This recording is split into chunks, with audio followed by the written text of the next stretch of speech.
Hello dear students, मैं हूं संदीप और आप देख रहे हैं de facto classes. Dear students, previous video में हम एक्सरसाइज 6.3 पढ़ चुके थे भी। अब जो प्रीवियस एक्सरसाइज थी 6.1, 6.2 और 6.3, उन सभी एक्सरसाइजेज में अलग अलग मेथड आए थे। 6.1 में फर्स्ट मेथड हमने पढ़ा था, 6.2 के अंदर सेकंड मेथड था, 6.3 के अंदर थर्ड मेथड था। तो सेम एज इट इज 6.4 के अंदर हम पढ़ेंगे मेथड नंबर 4। अब जो मेथड नंबर 4 है वो क्या कहता है वो देखिए, वो पहले 3 से अलग है भी। अलग कैसे है?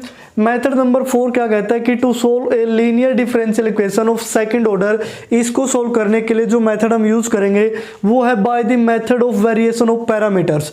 यानी कि ये जो मेथड है वो पैरामीटर से रिलेटेड है। लेकिन जो पहले के मेथड थे वो या तो फर्स्ट ऑर्डर डेरिवेटिव को रिमूव करवा रहे थे, या फिर डिपेंडेंट वेरिएबल को हम चेंज कर रहे थे, या फिर इंडिपेंडेंट वेरिएबल को हम चेंज कर रहे थे। यानी कि इन 3 चीजों से रिलेटेड थे। लेकिन अब एक नई चीज उभर के आई है कि वेरिएशन ऑफ पैरामीटर्स। पैरामीटर्स यानी कि जो वो आर्बिट्रेरी कांस्टेंट गिवन होते हैं C1 C2, उनसे रिलेटेड ये मेथड है भी। तो आइए अब देखते हैं कि ये मेथड कैसे काम करता है। तो उसके लिए स्टार्टिंग में हमें सपोज करना पड़ेगा, लेट कि जो d square y upon d x square plus p d y upon d x plus q y equal to r be a linear differential equation. ये क्या है? Linear differential equation of second order. ठीक है ना, second order की ये linear differential equation है जहां पे where p comma q and r the functions of x only. ठीक है ना, क्या है? पी क्यू आर फंक्शन है एक्स ओनली के। ये तो हम हर मेथड में लिखते हैं भी, क्योंकि ये second order linear differential equation की जनरल फॉर्म होती है। उसके बाद अब हम क्या करते हैं, लेट y1 एंड y2। अब ये जो इक्वेशन आई है इसको हम इक्वेशन नंबर फर्स्ट का नाम देते हैं। ठीक है ना, ये इक्वेशन नंबर फर्स्ट है। मेन मुद्दा सिर्फ इसी को सोल्व करने का है कि ये अलग मेथड इस पे कैसे काम करेगा। हम मान लेते हैं y1 and y2 be the solutions. ये क्या है? Solutions of equation first. कि ये इक्वेशन फर्स्ट के क्या है? सॉल्यूशन है। अब अगर ये इक्वेशन फर्स्ट के सॉल्यूशन है, दिस मीन्स इक्वेशन को सेटिस्फाई भी करेंगे भी। क्लियर? यही है। अब अगर इसके सॉल्यूशन है तो इस इक्वेशन को जब सेटिस्फाई करेंगे, y1 का डबल डेरिवेटिव, देन हम यहाँ लिखेंगे y1 का double derivative plus p y1 का single derivative plus q y equal to क्या होगा? 0 के होगा भाई। क्लियर? यानी कि यही हम लिखते हैं जब लेफ्ट हैंड साइड क्या बन जाती है? 0 बन जाती है। उसके बाद नेक्स्ट है, अगर y2 इसका सॉल्यूशन है तो y2 double dash plus p y2 dash plus q y equal to 0। ये भी 0 होंगे भी। क्लियर? अब ये इक्वेशन फर्स्ट मानी थी, इसको हम इक्वेशन सेकंड मान लेते हैं, इसको इक्वेशन थर्ड मान लेते हैं। यानी कि लेफ्ट हैंड साइड को ये क्या बना देगा? 0 बना देगा भी। क्लियर? उसके बाद अब आते हैं नेक्स्ट पे। अब हम मान लेते हैं लेट कि जो CF of equation first is कि जो CF बनेगा वो किस टाइप से बनता है भी? जब linear differential equation second order की हो तो वो बनता है C1, यानी कि टू द पावर x वगैरह हम निकालते थे। लेकिन यहाँ सॉल्यूशन क्या है? y1 और प्लस में C2 y2। तो ये क्या बना? C1 y1 plus C2 y2, इसका CF बना इनकी कॉम्प्लीमेंट्री फंक्शन, क्योंकि y1 y2 हमने इसके क्या माने थे? सॉल्यूशन माने थे भी। क्लियर? उसके बाद अब हम क्या करते हैं? रिप्लेसिंग। अब हम रिप्लेस कर देते हैं C1 and C2 by 2 unknown function of x। Unknown function of x यानी कि कौन से u of x and v of x से। ठीक है ना, कि 2 अननोन फंक्शन से हम इनको रिप्लेस कर देते हैं। क्लियर? अब C1 C2 यहीं तक हमारा कंप्लीट सॉल्यूशन तो निकलता है, नहीं कंप्लीट प्रिमिटिव। उसके लिए हम पर्टिकुलर इंटीग्रल निकालते हैं, लास्ट में जाके हमें क्या मिलता है? कंप्लीट प्रिमिटिव मिलता है भी। लेकिन अब वो जो C1 C2 है वो हमने u और v मान लिए। यानी कि ये भी फंक्शन ऑफ एक्स हो सकते हैं कि जो कंप्लीट प्रिमिटिव होता है वो तब आता है जब हम आर्बिट्रेरी कांस्टेंट की वैल्यू भी निकाल देते हैं। तो हम यहाँ से लिखेंगे then the complete primitive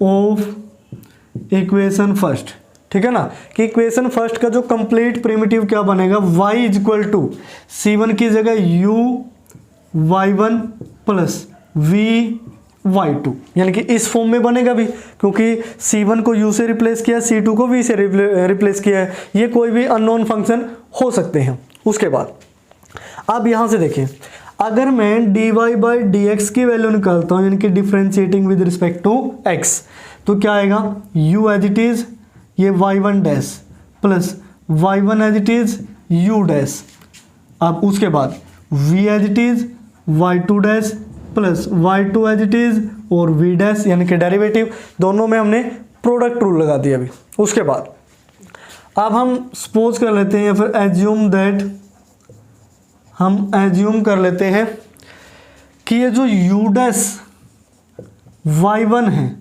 plus और ये जो v डैश y2 है कि इसकी वैल्यू क्या होगी, 0 होगी। आप इसको इस तरीके से समझ सकते हैं कि u और v हमने किसकी जगह रखा था, c1 और c2 की जगह। c1 c2 क्या है, आर्बिट्रेरी कांस्टेंट, यहाँ आप लिख सकते हैं where c1 and c2 are arbitrary constant, ठीक है, ये क्या है, आर्बिट्रेरी कांस्टेंट है भी। यानी कि अगर हमने इनकी जगह लिखा है कि आर्बिट्रेरी कांस्टेंट का डेरिवेटिव 0 होता है, आप इसको ऐसे समझें, यानी कि ये मेथड का रूल है, वो मैं आपको बाद में बताऊंगा। तो यहाँ 2 और 3 इक्वेशन हो चुकी है, इसको हम मान लेते हैं इक्वेशन नंबर 4। अगर ये u डैश और v डैश वाली टर्म 0 हो चुकी हैं, तो यहाँ से देखिए, अब मैं इसको अलग कर लेता हूँ बोर्ड को। तो यहाँ से देखिए जो dy बाई dx की वैल्यू बनेगी, dy बाई dx, ये जो u डैश और v डैश वाली टर्म 0 है, तो ये क्या बना, u y1 dash plus v y2 dash, सिर्फ ये 2 टर्म बची, 2 टर्म क्या होगी, 0 होगी भी।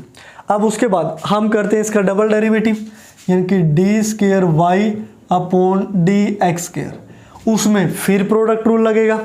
प्रोडक्ट रूल क्या कहते हैं, u as it is y1 का डबल डेरिवेटिव प्लस y1 का derivative as it is u का derivative plus v as it is y2 का डबल डेरिवेटिव होगा plus y2 as it is v का single derivative होगा भी। इस तरीके से अब हम क्या करते हैं, ये वैल्यू पुट कर देते हैं भी, put the value of dy by dx and d square y upon d x square in equation first, क्योंकि हमने क्या माना था, y1 y2 इसके सॉल्यूशन माना था, उसी के अकॉर्डिंग हम ये निकालते जा रहे हैं। अगर ये हमने निकाला तो इक्वेशन 1 को तो ये भी जरूर सेटिस्फाई करेगा। तो स्टार्टिंग में है डबल डेरिवेटिव, डबल डेरिवेटिव यानी कि ये, तो ये आए u y1 double dash y1 dash u dash v y2 double dash और v डैश y2, आप इसको लिख सकते हैं भी y2 डैश था, y2 dash as it is, इस तरीके से। तो ये हुआ डबल डेरिवेटिव। उसके बाद p इंटू में सिंगल डेरिवेटिव, तो प्लस p इंटू में सिंगल डेरिवेटिव ये रखोगे, u y1 dash plus v y2 dash होगा प्लस अब q इंटू में y की वैल्यू ये थी भी, ठीक है ना, तो y की जगह आप रखोगे u y1 plus v y2 equal to क्या है, ये है भी r के राइट साइड में क्या है, r है फर्स्ट इक्वेशन के अंदर। उसके बाद अब हम क्या करते हैं, इसको सोल्व करते हैं भी किसके टर्म में, कि u डैश जो वाली टर्म है वो अलग लिख लेते हैं, v डैश वाली टर्म हम अलग लिख लेते हैं भी, ठीक है ना। अब देखो इसमें जो u डैश है वो किस किस के साथ है, यहाँ से u डैश कॉमन लोगे, एक टर्म इसमें है और u डैश देखो कहाँ है, और u डैश आपको कहीं नहीं मिलेगा। अब u देखो कहाँ पे है, एक u यहाँ पे है, एक u यहाँ पे है, एक u यहाँ पे है, तो हम u वाली टर्मों को एक साथ इकट्ठा करके लिख लेते हैं, बस इतना सा समझिए। तो u यहाँ है तो इसमें से क्या कॉमन आया, देखो एक तो ये है जहाँ u है और कहीं u नहीं है, एक यहाँ पे u है और एक यहाँ पे u है। मैं लगा देता हूँ टिक ताकि आपको फोकस करने में दिक्कत ना हो। तो यहाँ से u कॉमन, तो ये क्या बचा y1 डबल डैश, यहाँ से u कॉमन बचेगा तो p y1 डैश, ठीक है। यहाँ से u कॉमन तो यहाँ से q y1, ये हो गया क्लियर। उसके बाद तो इसे टिक मार के इसको हटा देते हैं। अब v वाली टर्म देखते हैं कि v किस किस के साथ है। तो v आया कॉमन, कॉमन लेने से पहले देख लेते हैं किस किस के साथ। एक v यहाँ पे है, एक v यहाँ पे है और एक v यहाँ पे है, तो इनको ले लेते हैं। तो v अगर हमने लिया है तो यहाँ से बचेगा y2 डबल डैश प्लस यहाँ से p y2 डैश और यहाँ से q और v तो आ गया, तो ये होगा y2, ठीक है ना। तो ये हो गया। तो टोटल 6 टर्म इसमें से जा चुकी है। 6 में से दोनों ये चली गई, दोनों ये चली गई, यानी कि जिसमें u और v अकेले हैं वो तो चली गई भी हमारे हाथ से, यानी कि हमने यहाँ नीचे लिख ली। अब ऐसी कौन सी टर्म है जिसमें जैसे ये बची है plus u dash y1 dash, ठीक है, ये देखो plus v dash y2 dash, clear. और राइट साइड में r। देखो टोटल कितनी टर्म थी, 1 2 3 4 5 6 7 8, तो 6 ये 2 ये 8 की 8 टर्म हमने लिख ली। अब देखो ये जो y1 double dash p y1 dash q y1, इसकी वैल्यू क्या थी भाई, फ्रॉम इक्वेशन सेकंड से जो इस ब्रैकेट की वैल्यू है वो क्या होगी 0, यानी कि u इंटू में 0 प्लस v, ये भी क्या होगा 0, यानी कि ये कहाँ से हुआ थर्ड से ये ब्रैकेट 0 होगी, क्लियर। अब प्लस में क्या बचा u1 dash y1 dash plus v1 dash y2 dash equal to r, ये सारा 0 r को लेफ्ट साइड लेके आओगे तो ये बनेगा u1 y1 dash plus v1 और ये है y2 dash minus r equal to 0। इसको हम मान लेते हैं 4 इक्वेशन तक हम सपोज कर चुके हैं, 1 2 3 4, इसको हम इक्वेशन 5 मान लेते हैं, इक्वेशन नंबर 5, क्लियर। उसके बाद अब हम यूज़ करते हैं इस वाली इक्वेशन का, इक्वेशन नंबर 4। तो हम यहाँ से लिखते हैं from equation 4th and equation 5th। तो 4th की जो वैल्यू है वो ये लिख लेते हैं अभी, u dash y1 plus v dash y2 equal to क्या था 0 था, है कि नहीं, इस तरीके से। या फिर अगर मैं ये लिखूं कि प्लस 0 इक्वल टू 0 तो कोई इफेक्ट नहीं पड़ेगा। अब आपको लग रहा है सर प्लस 0 क्यों लिख रहे हो, ये तो वैसे ही 0 है तो इससे कोई इफेक्ट नहीं पड़ेगा, फिर भी मैं लिख लेता हूँ। उसके बाद जो 5th है वो है u dash y1 dash plus v dash y2 dash minus r equal to 0, clear. अब यहाँ से मैं लिखता हूँ using cross multiplication method, using cross multiplication method. अब क्रॉस मल्टीप्लिकेशन मेथड ये आया था क्लास 10th में एक्सरसाइज 3.5 के अंदर, ठीक है। वो क्या कहता है कि u डैश को ऐसे लिखो, वो b1 c1 b2 c2 ऐसा कुछ आया था। तो u1 स्टार्टिंग में है तो इसके ऊपर हाथ रख लो। अब आप क्या करो, माइनस r की मल्टीप्लाई v के साथ करो और उसमें से ये माइनस कर दो, ये माइनस करोगे तो 0 बनेगा, यानी कि यहाँ पे वेरिएबल u डैश और v डैश को मानो, यानी कि u dash v dash x y का काम कर रहे हैं। जैसे वो होता था 2x plus 3y plus 1 equal to 0, cross multiplication method से हम x y की वैल्यू निकालते थे। तो यहाँ से बनेगा माइनस r और v1, माइनस r और ये v dash, sorry v dash तो ये लेना है, y2 लेना है भी, v डैश तो एज ए वेरिएबल काम कर, माइनस r y2 हो गया। उसके बाद अब v डैश तो ये हम वेरिएबल की जगह ले रहे हैं। जब ऐसे v डैश आता है बीच वाले में हम उल्टा माइनस करते हैं। अब तो ऐसे माइनस किया था, अब ऐसे माइनस करेंगे, यानी कि 0 में से माइनस करना अपने माइनस का r y1, तो ये क्या बन जाएगा प्लस का r y1 इक्वल टू, अब 1 के डिवाइड में क्या आता है, यानी कि कॉन्स्टेंट वालों के ऊपर हाथ रखो। अब यहाँ क्या आएगा y1 y2, यानी कि ये था y1 और ये है y2 डैश, यानी कि y1 y2 डैश माइनस, इसमें से क्या करना है y2 और y1 डैश, यानी कि y2 और y1 डैश, ऐसा। क्लियर? तो ये u डैश v डैश और 1 ये हो गया। जब हम इसको अलग अलग से इक्वल लेते हैं, यानी कि इसको ले लेते हैं इसके इक्वल, दिस इंप्लाइज यहाँ से जो u की वैल्यू आएगी, सॉरी u डैश की वैल्यू आएगी, u के डेरिवेटिव की, तो वैल्यू क्या आएगी, ये यहाँ ऊपर चला जाएगा मल्टीप्लाई में, तो ये बनेगा माइनस में y2r अपॉन ये है y1 y2 डैश माइनस, अब है y2 और y1 डैश। ठीक है, अब इसको मैं इस तरीके से लिख लेता हूं कि माइनस y2r अपॉन w। अब ये w क्या चीज़ आ गई भाई, w एक नई चीज़ उभर के आई है, जहां पे ये जो w है, w किसके इक्वल होगा, मैं इसको लिख लेता हूँ y1 y2 और y1 डैश और y2 डैश। ठीक है ना, थोड़ा छोटा अगर आपको दिख रहा हो, ये डिटर्मिनेंट फॉर्म में है। अब इसके नीचे क्या था, अभी ये था। अब w की वैल्यू क्या है, determinant form this, determinant form में क्या बनेगी कि y1 y2 dash minus y1 का डैश, ये क्या है y1 डैश है, और y2, ये वही बना, बस कुछ नहीं। अब ये जो नीचे लिखा था ना, उसको w नाम दे दिया, और w को आप ऐसे लिखते हो कि y1 y2 फर्स्ट रो में, नीचे y1 का डेरिवेटिव और y2 का डेरिवेटिव, सिंपली याद हो जाएगा, कोई मुश्किल नहीं है। ठीक है, अब देखो तो जो u1 की यहाँ से वैल्यू आई है, u डैश की, वो आई है माइनस में y2r अपॉन w।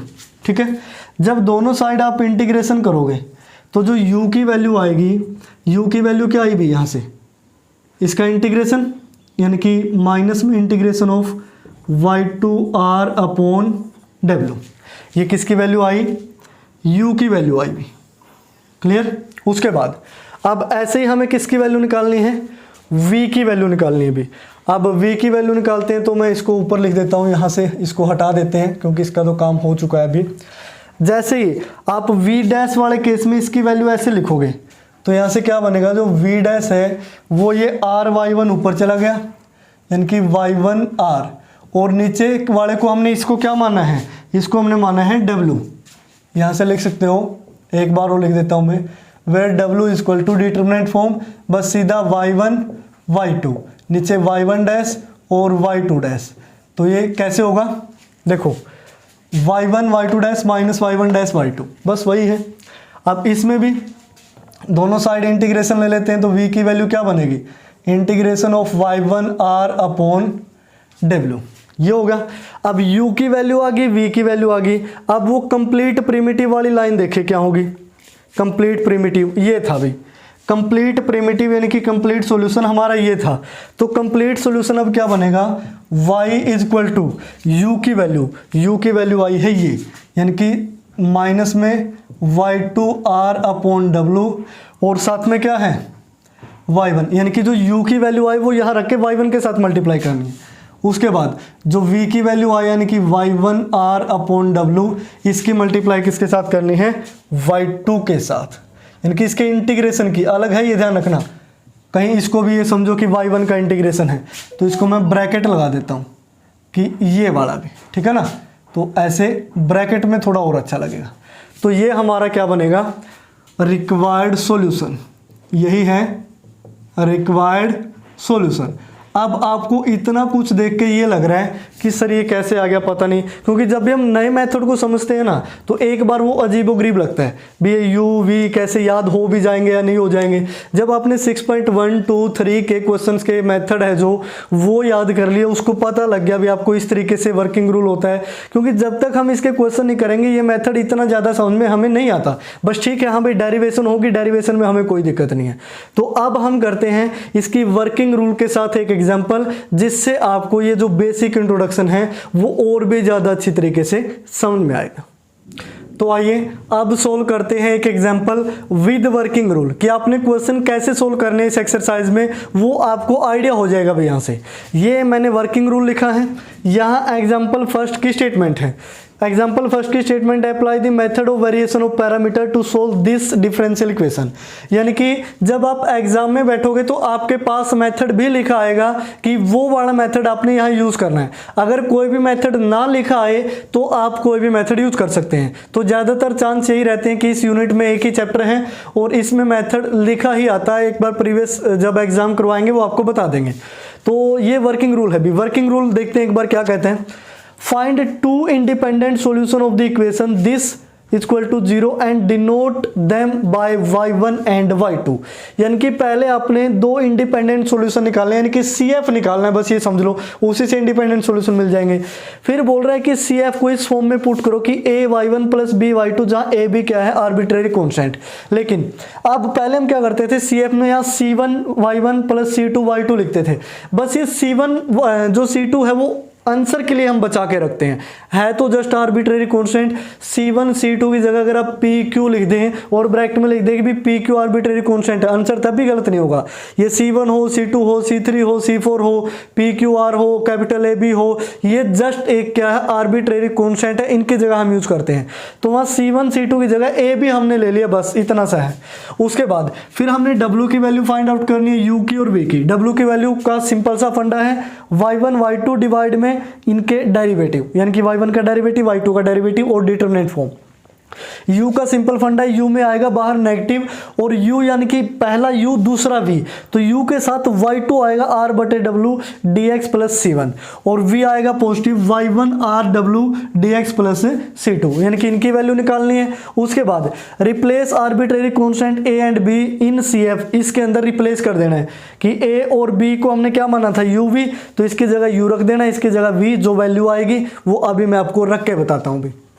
तो स्टार्टिंग में पहले इसको ध्यान से देखिए, ये है linear differential equation with constant coefficient. अब आपको ये भी लग रहा है सर इसमें तो सीधा 4th चैप्टर वाले मेथड अप्लाई हो सकते हैं।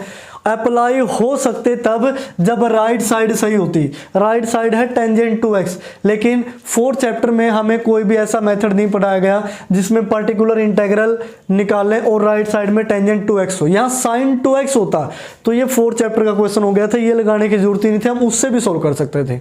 लेकिन यहाँ टेंजेंट टू एक्स है, 4th चैप्टर में इसका कोई भी रूल नहीं हमने पढ़ा अभी।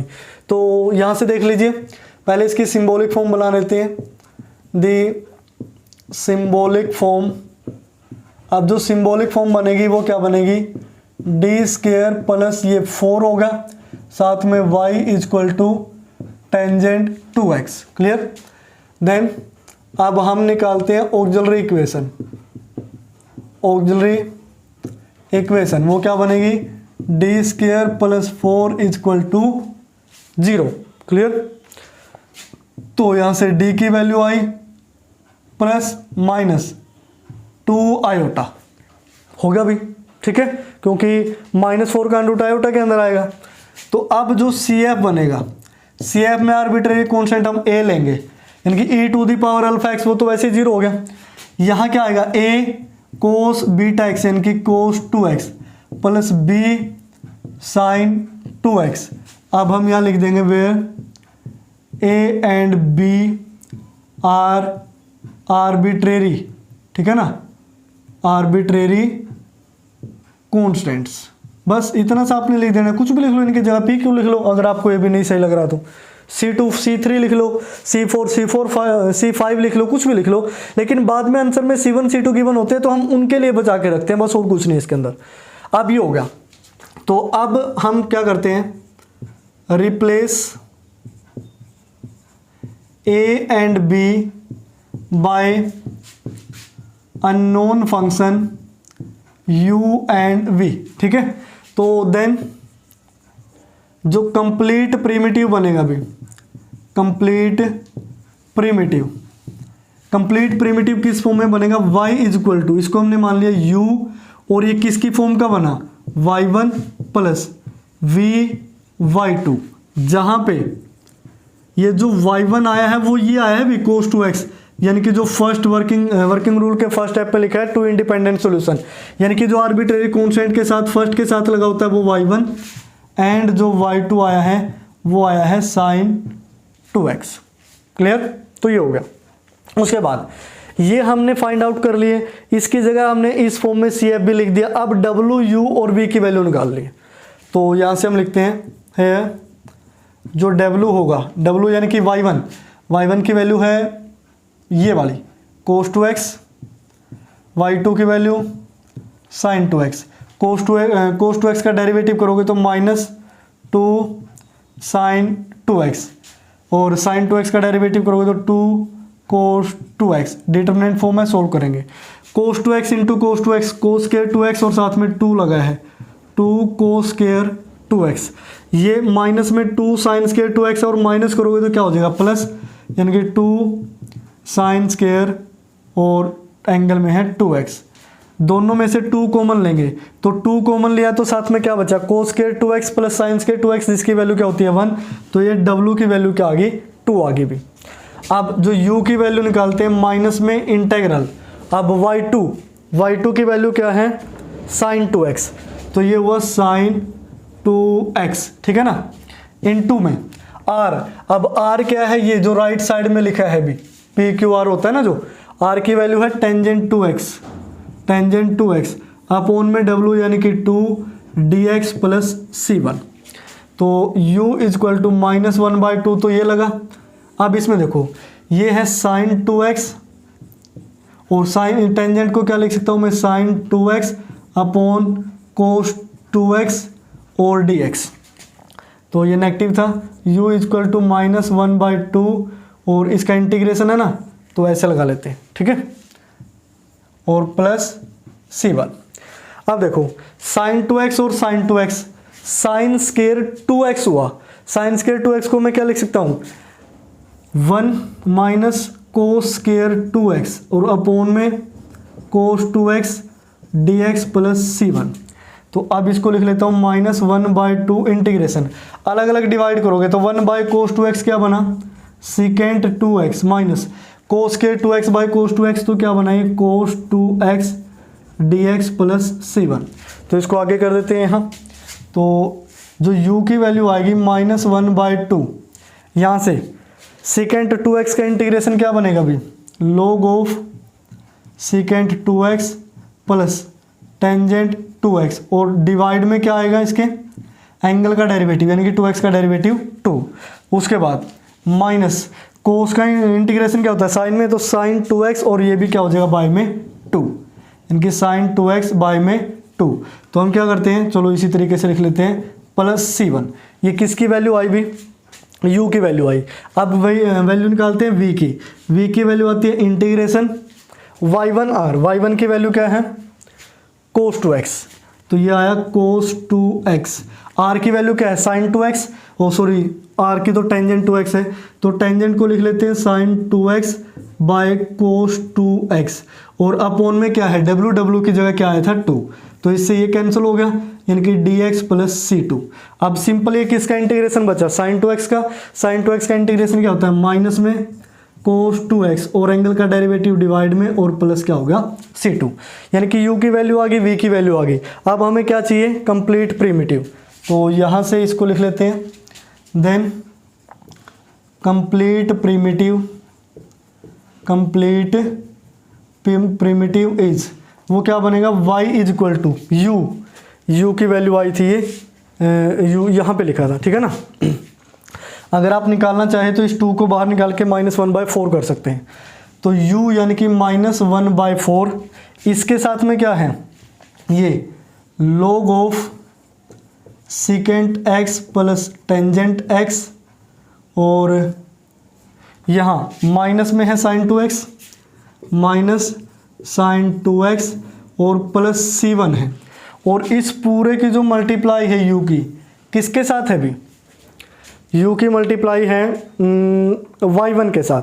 y1 की वैल्यू क्या थी cos 2x, तो यहाँ cos 2x लिखोगे प्लस, अब v की वैल्यू ये है तो इसकी मल्टीप्लाई किसके साथ है, चलो प्लस ही लगा लेते हैं, minus cos 2x by 2 plus c2, और यहाँ y2 की वैल्यू क्या है sin 2x, क्लियर।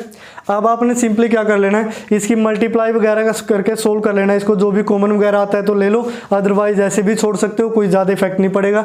यानी कि इस टाइप का आंसर आएगा भी। अब आपको यहाँ से मेथड का आइडिया हो गया होगा कि स्टार्टिंग में हमने CF निकालना है, जो मेन स्टेप है वो तो हम चैप्टर 4 से करते आ रहे हैं। फिर CF को इसको YU1 और VU2 की फॉर्म में, Y2 की फॉर्म में लिख देते हैं। यहाँ Y1 की वैल्यू आएगी, Y2 की वैल्यू आएगी। फिर मेन मुद्दा है W, U और V पे, इनकी वैल्यू निकलते ही हमें क्या मिल जाएगा, सॉल्यूशन। तो इतना लंबा चौड़ा मेथड नहीं है। अब लंबे चौड़े क्वेश्चन तब होते हैं जब उसमें एक से ज्यादा मेथड अप्लाई होने लगते हैं। 6.4 के अंदर भी काफी लेंथी क्वेश्चन है, लास्ट वाले हैं कुछ जिनमें दो मेथड अप्लाई होते हैं। इनकी 6.1 वाला मेथड पहले अप्लाई होगा, फिर 6.4 वाला मेथड अप्लाई होगा। कई जगह 6.2 वाला मेथड अप्लाई हो जाता है, बाद में 6.4 वाला मेथड अप्लाई होता है, तो लेंथ काफी हो जाती है भी। लेकिन जो मेथड हम पढ़ चुके हैं उनको सोल्व करने में हमें कोई भी दिक्कत नहीं होगी। पहले 3 मेथड बिल्कुल आसान थे, 4th ये बिल्कुल और भी आसान है। बस U, V और W पे आपने फोकस करना है, ये निकलते ही सारा सॉल्यूशन इस तरीके से सोल्व होगा। तो डियर स्टूडेंट्स, आज की वीडियो में मैंने आपको मेथड नंबर 4 करवाया, जो 6.4 के इंट्रोडक्शन के अंदर आता है, with working rule and example. क्योंकि वर्किंग रूल और एग्जाम्पल से हमारा सारा जो बेसिक है वो क्लियर हो जाता है कि जो हमने डेरिवेशन के अंदर पढ़ा वो कैसे काम आया। क्लियर। तो नेक्स्ट वीडियो में हम सोल्व करेंगे एक्सरसाइज 6.4। तो तब तक के लिए देखते रहिए डिफेक्टो क्लासेस।